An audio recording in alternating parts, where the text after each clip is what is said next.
episode of Know Your Pharmacist live stream, guys. I'm excited tonight. This is your host, Dr. Joaquin Acosta, CEO of Pharm I'm thrilled to have you with me today. In this episode, we're going to be diving into some of the hottest new topics here in healthcare and wellness. First thing, from Amazon's game-changing insulin discount, some interesting stuff there, to the surprising benefits of music therapy in dementia. Check that out, huh?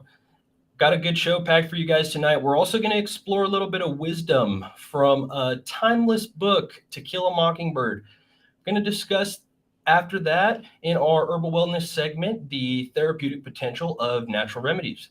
Natural remedies being cannabis, and the therapeutic potential being neurodegenerative diseases. So we're going to get into all of that here a little later, guys.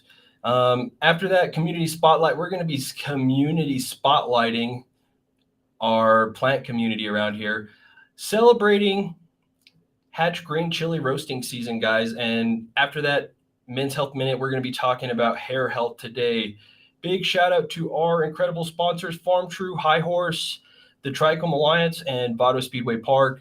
Their support helps bring you all of the insights and information that you need to empower your wellness journey. So guys, take a seat, get ready for Know Your Pharmacist live stream. Welcome. It is 6 p.m. Mountain Time, and I'm excited to be on with you guys tonight. Talking this thing off right now. Boom, boom. Check this thing out. Pharmacist Frontline segment, Amazon's insulin discounts, a new era of accountability. So we're talking about, some of these titans go to war against the pharma and, the issues in that sector, right? Insulin drug pricing is one of those big ones that is really hard to, get normalized.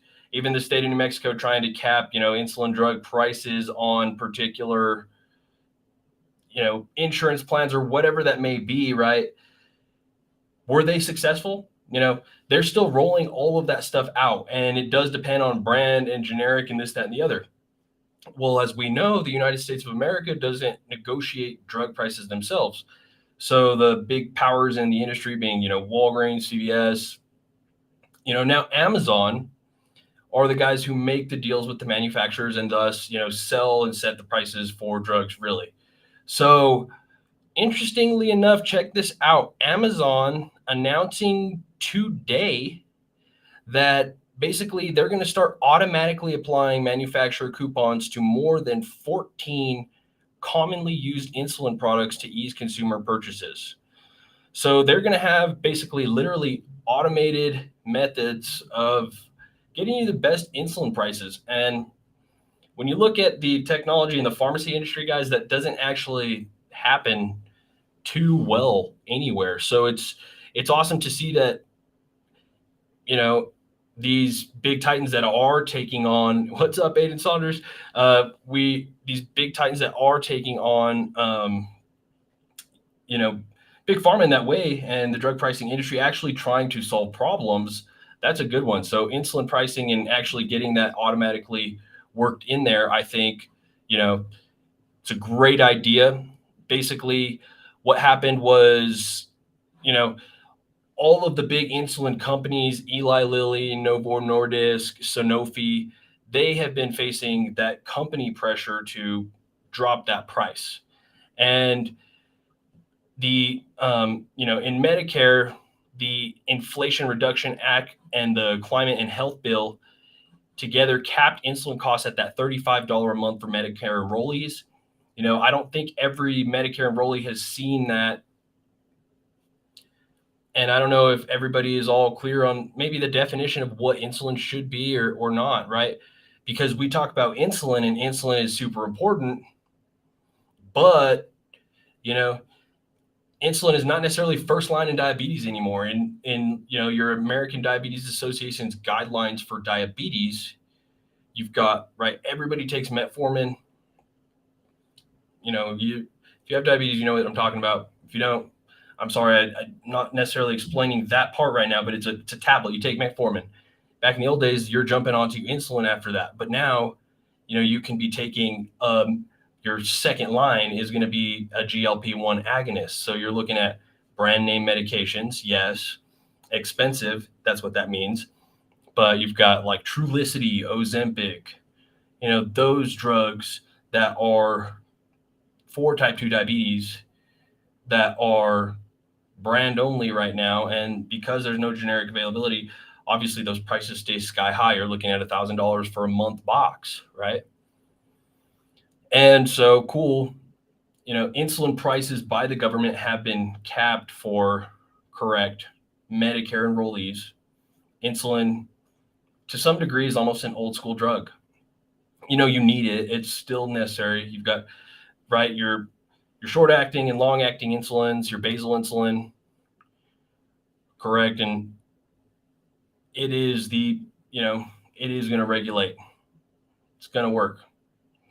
And some people that are type 1 diabetics or whatever have been on insulin pumps and are taking all the way those measures. So, right, people are still on insulin. I'm not trying to say that this is not what it's cooked up to be. It's actually better than, the way a lot of this stuff does get false advertised sometimes and presented in a different light. When you see, Mark Cuban getting in the game with, right, whatever he does, and his drug pricing isn't on par, right? He can't keep up just trying to do the cash pricing game. It doesn't fit everybody because, right, in America, we have the best, right, medicine. We have, the best doctors, or so we say we do.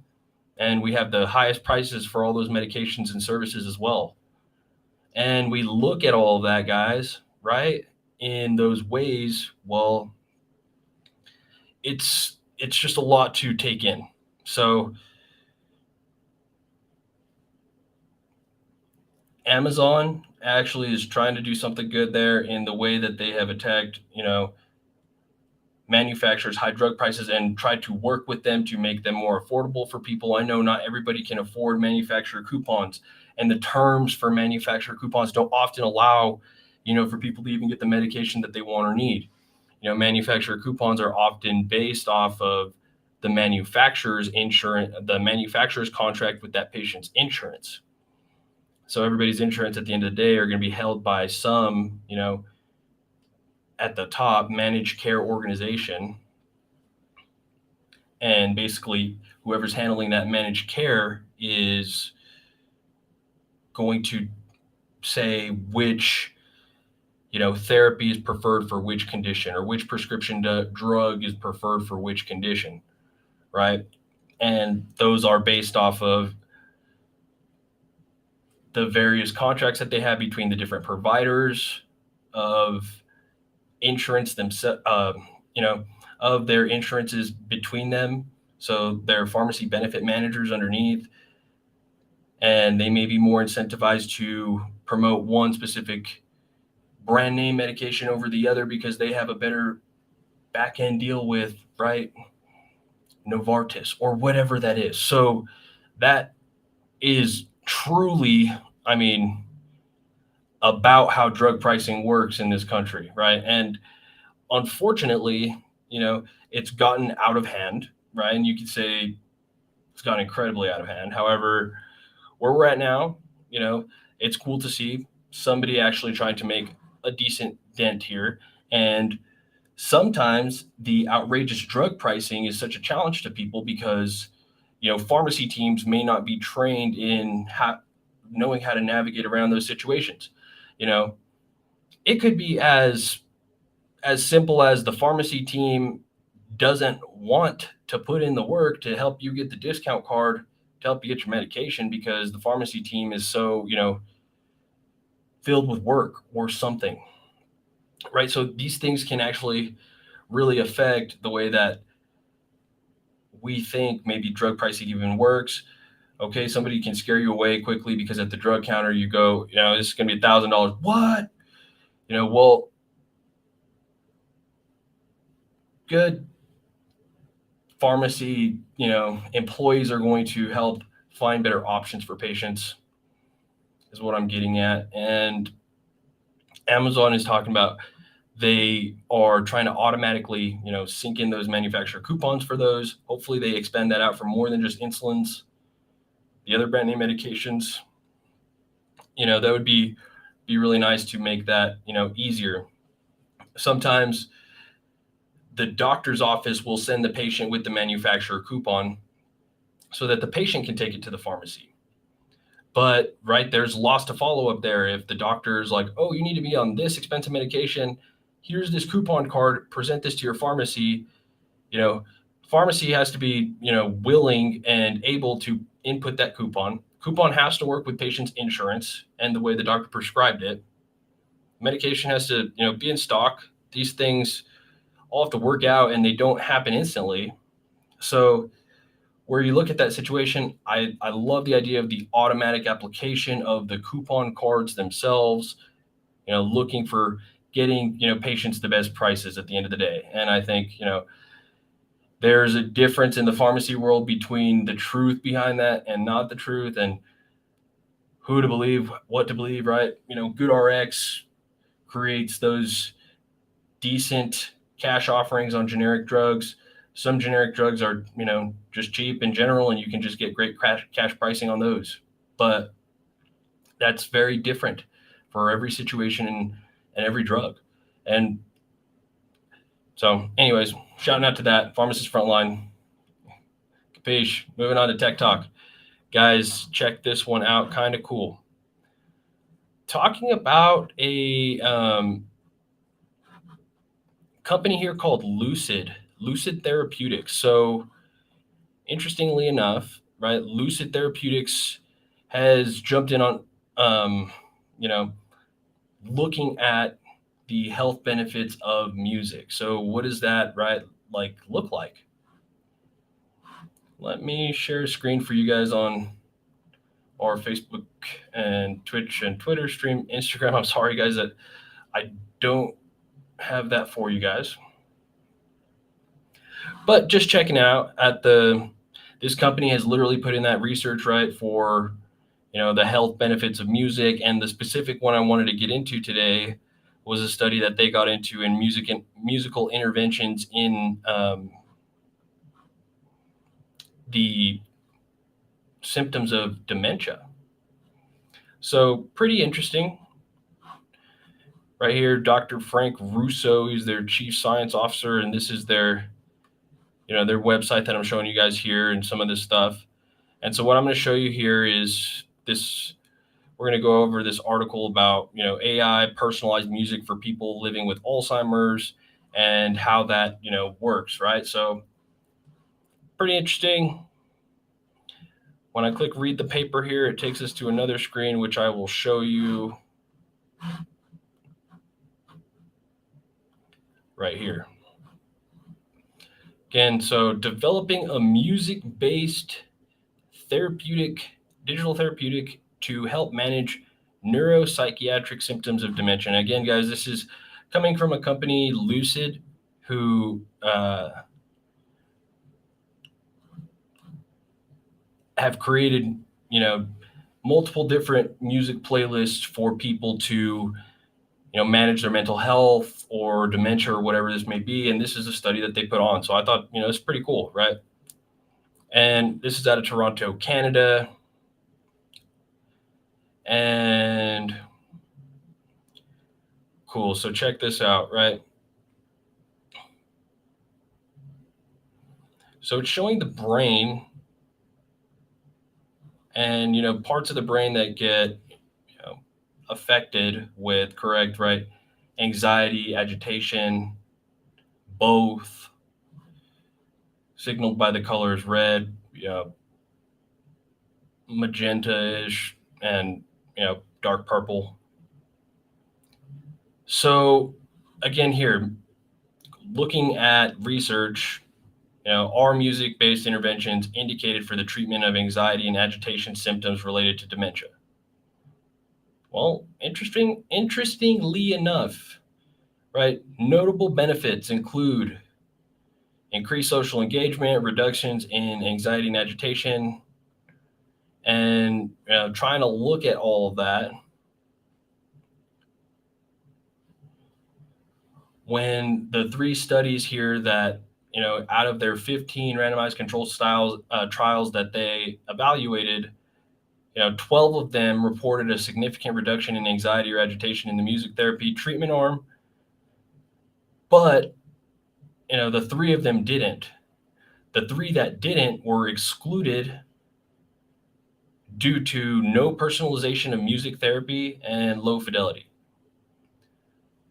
So interesting, right? Talking about the shift in balance from sympathetic to parasympathetic nerve activity over the course of music listening. So, right, sympathetic nervous system, parasympathetic, fight or flight response, stress, right, cortisol, all that working, anxiety and agitation. And so, pretty cool that the study was showing, evidence concluded to this degree agitation and anxiety symptoms are well indicated for music-based treatment, especially in participants with mild to moderate dementia. So again, the current standard of care for people living with dementia doesn't necessarily include music and how that works, but the music and memory phenomenon, has ties that are worth continuing to look into, continuing to evaluate. So right, as we do look at our seniors and our aging population here, right, community and long-term homes, what could therapeutic music possibly do, right? According to here, therapeutic music can be observed in modalities from music listening to support mood and reminiscence, singing to promote health and social well-being, and music making coordinated by a licensed music therapist. So again, personalized music is systemically more effective than non-personalized music. So, either way, this is just sharing the data for dementia, guys, not, fully running this out in their entire health and wellness studies and everything there. But for what that shows, there's positive benefits in, positive music there. I'm sure you can look at other degrees of, bad music to some degrees of, has led to bad acts, right? And maybe there's a lot of other factors there, but right, music in the right different lights can definitely create different experiences and situations for people. So again, for your elderly, bringing them to, in a way, music therapy by giving them the music that helps them reminisce and helps them be who they are, it actually does help, truly help, agitation and anxiety, helping take, your sympathetic fight or flight response down. So interesting. Anyways, thank you guys for joining. Very much appreciate it. Hope you guys are having, some good value out of our show. Jumping on to Enlightenment Hour here. Talking about, this is let's go for a little book summary here, guys. Bringing me back to, right, probably elementary school. I think we had to read this, but I think I ended up reading it later in life, and definitely it's a good book. Still a lot to learn from it. Talking about, right, life lessons from To Kill a Mockingbird. You guys ever read To Kill a Mockingbird? Did you have to, or did you want to? Did you like the book? What'd you think about it, right? Giving you the quick recap, right? So, I mean, you got Scout and Jem, and their father Atticus is a lawyer in town. They've got a neighbor down the street, Boo Radley, right? And guys, lessons out of the book. Let's look at this. Don't judge a book by its cover. I'm sharing a screen. Check this out right now. Boom, boom, boom. And right, so what happens in the book To Kill a Mockingbird? The 2 kids were, following, the mockingbird. It's a sin to kill a mockingbird, right? According to the book, and the mockingbird being the innocent person, right?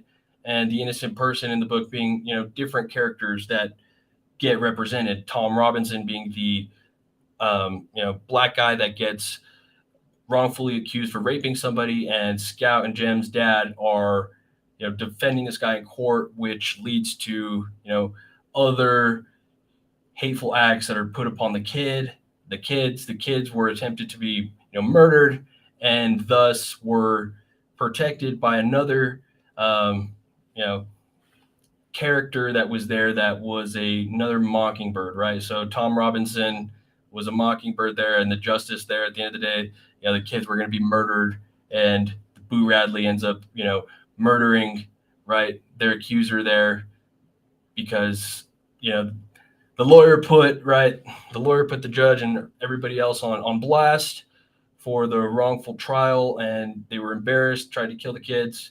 Boo Radley comes out, kills him. The police don't even bat an eye. That's how the book ends. Anyways, right? Enlightenment hour, guys. Good lessons to learn from the book. If you can learn a simple trick, Scout, and this is Atticus talking, you'll get along a lot better with all kinds of folks. You never really understand a person until you consider things from his point of view, till you climb into his skin and walk around in it, right? Thinking about the mockingbirds there. So, a lot of things to think about here in Enlightenment Hour, right? I mean, sometimes we may or may not always think about the golden rule, or think about the way we use our thoughts into things. This is a good book. This book was kind of looking at a lot of other things, racial injustice, family themes here, prejudice to those degrees, which, in what ways are those biases hurting people now, right? Anyways, so where you look at Atticus giving advice to Scout, right? This was a good one. I liked it. Life lessons. You might hear some ugly talk about it at school, but no matter what anybody says, don't you let them get your goat, right? Don't let them get your goat. Try fighting with your head for a change. It's a good one, even if it does resist learning. So again, and as we do talk about the mockingbirds, and it's a sin to kill a mockingbird, correct? Right? The innocent are protected in that way. And karma's a thing there, right? But it's a good book overall. Highly recommend revisiting the book. I hope it's not long forgotten anymore. Anyways, great quote here. Atticus still talking to Jim, right? Courage is when you know you're licked before you begin, but you begin anyway, and you see it through no matter what. So, Enlightenment Hour, talking about that crazy old school book. Not sure if you guys may have ever had to read To Kill a Mockingbird or ever didn't, but it's worth a lot of reflection there, and a lot of things that we, I think, talk about today's world, right? And we talk about the way that we expect these things and prejudice and bias and these things to, affect the outcomes. So, right, how can we use our heads a little better, and put yourself into somebody else's skin, before you really look at them, because it's hard. It's hard to go through life. So as a healthcare provider, right, those are great, great analogies. As a human being, those are great analogies, right? And the way we look at the world. Capiche? Cool. So guys, we were talking a little bit about dementia and Alzheimer's earlier, and the benefits of personalized music, correct, in terms of, awakening the memory. Well, going to talk about here the role of cannabinoids in neurological diseases. So lots of different roles, okay? Basically cannabinoids in neurological diseases, actually, recent studies have shown that they basically inhibit the release of pro-inflammatory cytokines and chemokine in neurological preclinical models. And so basically in this way, this suppresses inflammatory response. And where, you've got like 6 different pathways of inflammation there in neurodegenerative disorders, being mitochondrial dysfunction, the powerhouse of the cell, protein aggregation, oxidative stress, excessive glutamate activity, inflammation, and apoptosis. So, being all of those different things that when you do look at Parkinson's, ALS, Huntington's disease, Alzheimer's, MS, they all definite have different benefits and demonstrations of benefits for the roles of cannabinoids, right? Do cannabinoids have antioxidant properties? Yes. And where can antioxidant properties help with, neuroprotective effects in, neurodegenerative diseases such as Alzheimer's, Parkinson's, dementia. So again, looking at neurodegenerative diseases, right? Taking prescription drugs for them, correct? Alzheimer's disease, donepezil or rivastigmine, two different drugs. Parkinson's, carbidopa levodopa, right? Huntington's disease, phenothiazines, MS. So, cannabis has a different role in the different neurodegenerative diseases, and I'm just going to talk about a few of them. So starting with, let's talk about, MS. So the endocannabinoid system there, or excuse me, ALS. So ALS, the neuroinflammation there is caused by excessive microglial activation that leads to basically motor neuron degeneration. And, what does this have to do with the endocannabinoid system? Well, the spinal cord actually increases CB2 receptor expression in that neuroinflammation caused by ALS, right? So you're looking at the treatments for not only spasticity of the muscles and the other oxidative stress that happens there. Well, it's just interesting that, delta 9 THC can perhaps show some promise, right? So what does this 2016 neural regeneration research show about ALS and THC? Well, in this study, treatment with delta 9 THC improved motor impairment and increased survival by 5%. It attenuates, so, makes less oxidative stress independent of CB receptor activity. Interesting. Protects against excitotoxicity through CB1 receptor mediation. So ultra activation, inflammation, right? No idea how, but the research still should be more promoted. I think people with ALS, Alzheimer's, MS, your options are already very limited. And especially with the way those neurodegenerative diseases progress, they're degenerative in those regards. So where can you look at cannabis being a option there, possible effective option in neurodegenerative diseases? Cool. Well, human ALS studies exist, and there's studies out there that help to highlight this, and that's what we're talking about, right? But there does need to be more studies.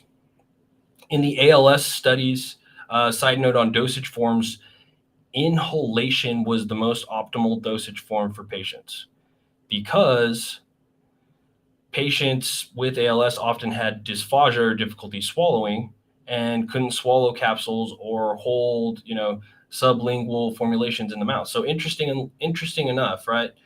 And maybe smoking is not always the way, but vaporizing, like there is true vaporization versus a vape, right, as a possible therapeutic option. So interesting.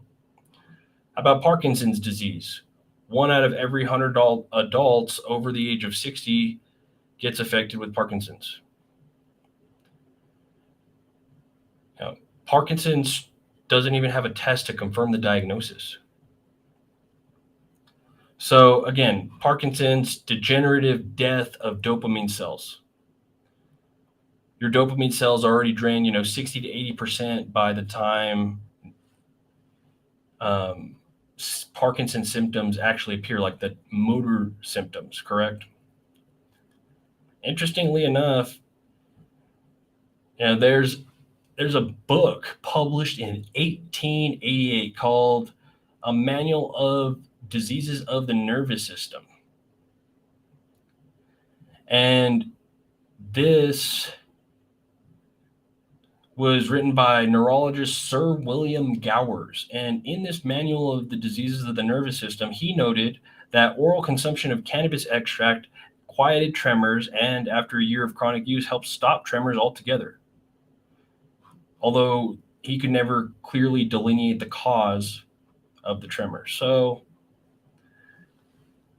what does that really mean in Parkinson's? Where does the endocannabinoid system play a role? The endocannabinoid system does change and upregulate the CB1 receptors in progressed, Parkinson's patients. And when you've got those receptors upregulated, that means they're ready to receive. So when you're talking about CB1 receptors, THC and CB1 receptors are the lock and the key there. So what does that mean, right? If you stimulate the CB1 receptors, do you increase the motor dysfunction? Right? So that is actually concern of THC and Parkinson's. THCV is actually a CB1 receptor antagonist that, still does perhaps consider more literature needed there. So where do you balance, the progression of Parkinson's disease and where the neuroprotective effects of cannabis may or may not apply? It's hard to insert all that data right now. However, THC and THC and CBD independently both exerted neuroprotective effects by significantly preventing the loss of these dopaminergic neurons and by reducing the denervation, in those processes. So interesting, lot to think about, but nothing to tell somebody to get off of their, Parkinson's medication and consider cannabis or anything like that by any means. But cannabis does have a place in neurodegenerative disorders is the 100% conclusion that I'm jumping at here. Interesting, there was one study in 2009 that talked about Parkinson's psychosis. Small 2009 study of 150 milligrams of CBD per day showed significant decrease in psychotic symptoms, as well as a decrease in total scores of the Unified Parkinson's Disease Rating Scale. So interesting. And not conclusive because, cannabis is still federally illegal controlled substance, no approved medical use according to the federal government. So strange. More studies just to talk about it, right? I mean, a 2014 observational study of Parkinson's disease symptoms after the administration of half a gram of smoked cannabis showed improvement in tremor, rigidity, pain, and sleep. Interesting. 22 patients, that were smoking half a gram of cannabis. That can be a lot in one sitting for sure. Still interesting though. So we just need higher quality data there, more use to talk about highlighting it. You can't necessarily jump and grab doses off everything and recommend it, but at least being able to talk to your doctors about these options, or find a couple studies that you may like and or work on these things with somebody that may be suffering, too far down one of those rabbit holes of neurodegenerative disorders, that cannabis perhaps could be an option, Where could cannabis be an option for people, Again, anecdotal evidence right now, but when you're looking at things like muscle rigidity, insomnia, dizziness, anxiety, depression, excess salivation, pain, tremors, weight loss, changes in REM sleep, Parkinson's disease is, rough. If you know anybody that's affected by Parkinson's disease, depending on where they're at, I'm sure you can resonate with that statement, right? Talking about Alzheimer's disease next. Again, Alzheimer's disease, the leading cause of dementia in adults, characterized by beta amyloid deposits and neurofibrillary tangles in the cerebral cortex and subcortical gray matter. Again, you're like, English, por favor. Well, Alzheimer's disease, the cognitive functions are remaining, but they're not connecting. So again, it progresses, and then we know how that goes. Where does the endocannabinoid system play there? CB2 receptors are overexpressed in Alzheimer's disease brains. CB1 receptor agonism by delta-9 THC induces amnesia. So, what does that mean? You don't want to give an Alzheimer's, patient amnesia. What are they currently taking? Antipsychotics sometimes.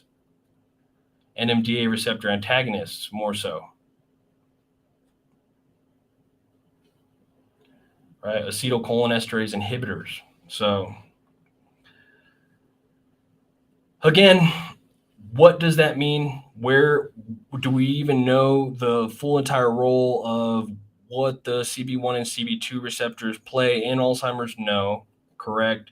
And you look at the receptors and, how to perhaps either, agonize the receptor or antagonize that receptor to perhaps, create a positive effect in the Alzheimer's disease. That's the data that needs to be 100% dialed in before you can even make a statement talking about what could be happened in Alzheimer's with using these things. But let's talk about some data, preclinical studies over time.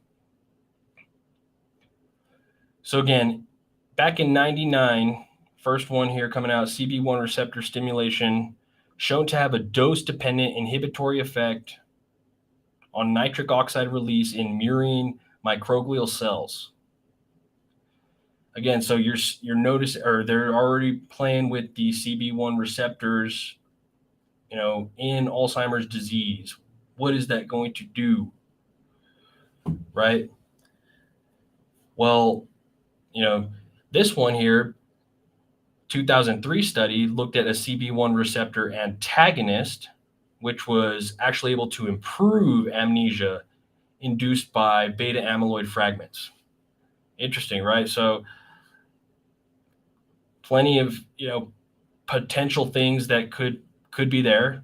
THC in 2008 was shown to inhibit acetylcholinesterase as well as prevent acetylcholinesterase-induced aggregation levels at levels superior to currently used medications. And again, talking about the current treatments there, donepezil, rivastigmine, galantamine, THC was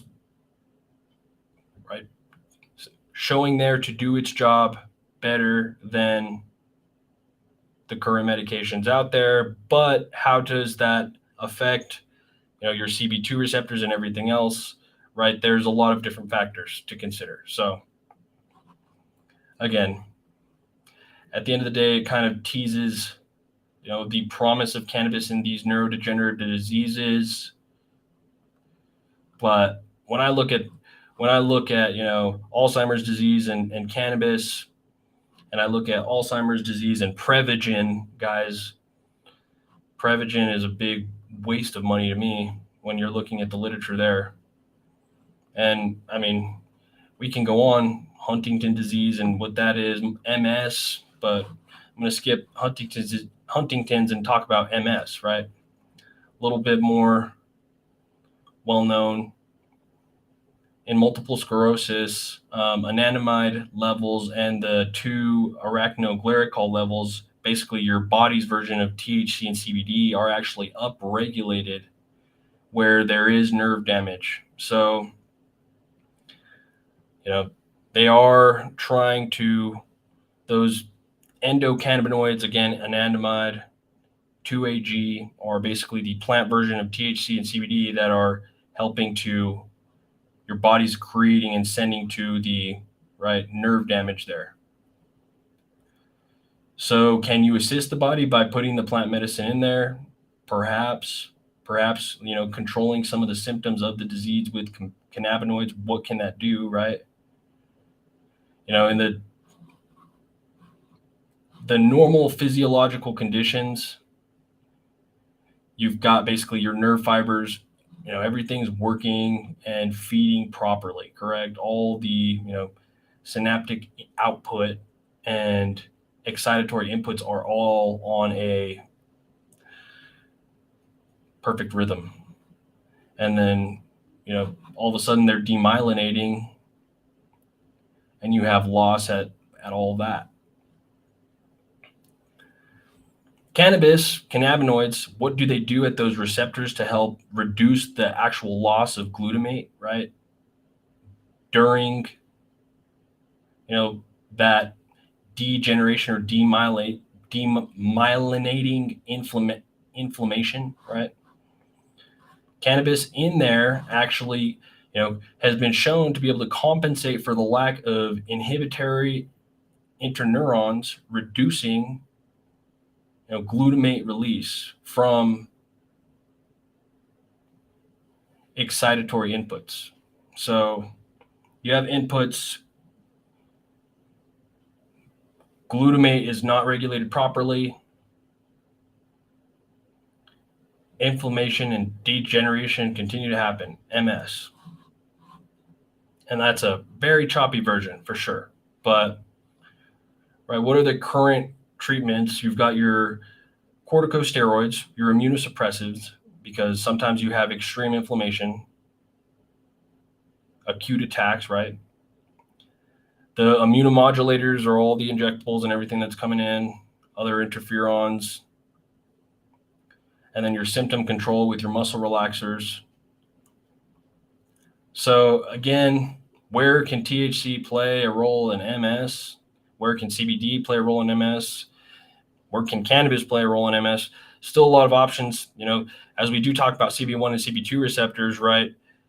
In these neurodegenerative diseases, as we are talking about, it's mainly even THC or CBD that get considered there. But, right, all those other phytocannabinoids still do technically have a,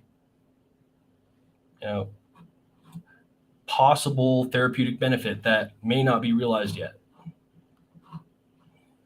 So CB2 receptor stimulation has been shown to inhibit immune function and the generation of animal models of MS in several studies. So interesting. Where is that going to take the, literature there, right?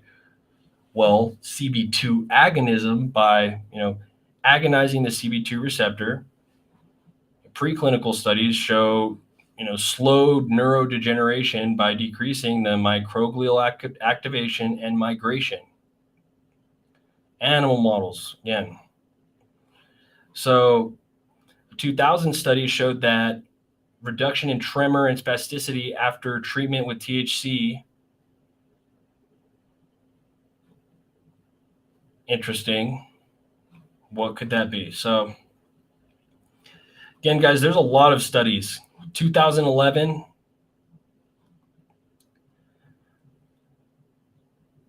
faster onset of symptom relief with full spectrum cannabis extract than with delta-9 THC isolate. Interestingly enough, no effect on spasticity with CBD alone. So you look at the entourage effect of, correct, a full spectrum oil, correct, terpenes plus phytocannabinoids in the entire plant. Lots of perhaps therapeutic benefit. You look at the different isolations of the THC and CBD and all the different acid bases going off of that tree. I mean, you never know. Could be some possible therapeutic benefit there for THC and CBD and all of that. Alzheimer's, again, MS, Huntington's. The role is not there. Parkinson's, ALS, we don't want to tell people to get off of things just yet, but what we want to make sure is that people are aware that those studies are anecdotal and they are interestingly enough and promising enough. Again, that Parkinson's stuff is very interesting to me. The Alzheimer's neuroprotectiveness is very interesting to me. And I would love to see a little bit more of a role served there in that institutional research. Guys, moving on. Community spotlight. We are spotlighting Hatch green chili roasting season because that's coming up right now, all the way through, early October, guys. Have you ever thought about the benefits of Hatch green chili? Eating chili in our area, if you've thought about it or not, right? Vitamin C, it's loaded with vitamin C, antioxidants, potassium, folate, calcium. Crazy. Got to get out there and get, green chili roasted because it's definitely a very healthy plant here from the state of New Mexico, guys. And we want to make sure that we shout out all the local chili farmers around here. Obviously, Hatch green chili is the best chili around. Make sure, to thank your farmers, guys. Get that delicious chili, put in your meals because you will be getting, triple your daily dose of vitamin C every time you eat it. Awesome. Cool. So talking about Men's Health Minute here, guys. Want to talk about men losing their hair. Again, what is the science of going bald? Well, 2/3 of men face hair loss by the age of 35, right? Bad genetics are, obviously going to be your number one risk factor for that, of male balding.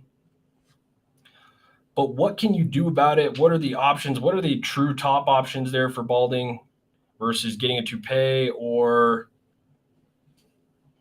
rub and Rogaine, right? Or the combos of both? Well, your best option is the green lighted options by the FDA. And that's Propecia, brand name for finasteride. It's a DHT inhibitor because, right, DHT clogs up the hair follicles, causes the hair to not grow anymore, causing balding. Again, a byproduct of testosterone, but the way your body may produce DHT can vary from person to person. Either way, Propecia or DHT in men has often been, men, of course, paranoid to take medications, probably, especially for cosmetic reasons. We'll go look at the side effects. Well, one of the top side effects there is loss of, sexual desire and, ability. Well, this doesn't happen, guys, in, it's that 1% thing there. And, as we were talking about yesterday and placebo effects and all that perceived, maybe, right, to some degree, sex to a man is a sensitive topic in those degrees. You don't want to, for instance, right, lose any sort of ability in your capacity to have sex. And you think this pill may give you a 1% chance of doing that. And you're like, well, I'd rather go bald. That's just the advice from your pharmacist saying, well, it's that data is ever in your favor that you don't even experience that, effect there, that you're going to, lose your desire to have sex by taking, finasteride or Propecia, because like less than 1% of people do. And by telling people that, don't listen to Dr. Google when it comes to that, because the drug is actually very good and a lot of people take it and experience not only, the stopping of hair loss by stopping the DHT from going into the hair follicles, but you actually do end up taking some of that out and you experience a little bit of hair regrowth. So stimulating the hair regrowth, right, by on top of that, opening up that follicle with Rogaine, that's where you see that combination of both of the FDA approved, factors there. And, Playing Men have been able to recover a whole heck of a lot of hair, surprisingly enough, and hitting it at an earlier stage in life. So as I talked to you guys, 35 years old, 2/3 of men already facing hair loss, guys even my age is worth, considering, talking about that option there, right? Propecia or finasteride. And maybe you see your four hymns or some of these other things where you see the advertising for it, but you could just get it generally any pharmacy, guys, and it's not expensive. So, talking about the causes of hair loss, right? You could talk about shampoos or the way you eat and some of these other things, but DHT is definitely going to be that big one. And guys, I think my top pharmacist recommendation there, is really considering talking to your doctor about, if you don't want to lose your hair, try to prevent it by getting on Propecia and Rogaine and see if that's a good option for you. But yeah, no, I mean, not going to push anything on anybody, but otherwise get a toupee or just, shave it and shine it. Whatever's got to be recommended. Again, guys, it's been a fun night. Tuesday, August 15th, 2023. We will kick this back tomorrow. I hope everybody's been having a great evening so far. I sure have. So, bueno.